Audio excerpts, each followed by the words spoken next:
So guys, നിങ്ങളൊരു Samsung ലവറാണോ എങ്കിൽ നിങ്ങൾക്കൊരു സെക്കൻഡ് ഹാൻഡ് S23 അല്ലെങ്കിൽ S22 സാംസങ്ങിൻ്റെ ഏതെങ്കിലും ഒരു ഫോൺ എടുക്കാൻ താല്പര്യമുണ്ടോ സെക്കൻഡ് ഹാൻഡ്? സോ നമുക്കത് ടെസ്റ്റ് ചെയ്യണം, ജെനുവിൻ ആണോ അല്ലെങ്കിൽ അതിൻ്റെ ടച്ച് വർക്കിംഗ് ആണോ, സൗണ്ട് വർക്കിംഗ് ആണോ. അപ്പോൾ അങ്ങനെ ടെസ്റ്റ് ചെയ്യാൻ വേറൊരാളുടെ സഹായം ഇല്ലാതെ എങ്ങനെ ചെയ്യാൻ പറ്റും എന്നുള്ളതാണ് ഞാൻ കാണിക്കാൻ പോകുന്നത്. സോ ഷോപ്പിൽ ചെല്ല, നിങ്ങളുടെ സാംസങ് ഫോൺ എടുക്കുക ഇഷ്ടമുള്ളത്, എല്ലാം ചെക്ക് ചെയ്യാൻ പറ്റും, സൗണ്ട്, വൈബ്രേഷൻ. സോ അതിനുവേണ്ടി ഡയൽ പാഡിൽ പോവുക, *#0*# എടുക്കുക.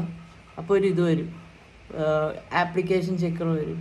ലൈക്ക് ഇതിൽ നമുക്കിപ്പോൾ ലെറ്റ്സ് ലൈറ്റ് ചെക്ക് ചെയ്യാം, RGB ചെക്ക് ചെയ്യാം, ഗ്രീൻ ചെക്ക് ചെയ്യാം, ബ്ലൂ ചെക്ക് ചെയ്യാം, ലൈക്ക് ദിസ്. സൗണ്ട് ചെക്ക് ചെയ്യാം. സോ ഒരാളുടെയും സഹായം ഇല്ലാതെ നിങ്ങൾക്കൊരു സെക്കൻഡ് ഹാൻഡ് ഷോപ്പിൽ പോയി സാംസങ് ലവർ ആണെങ്കിൽ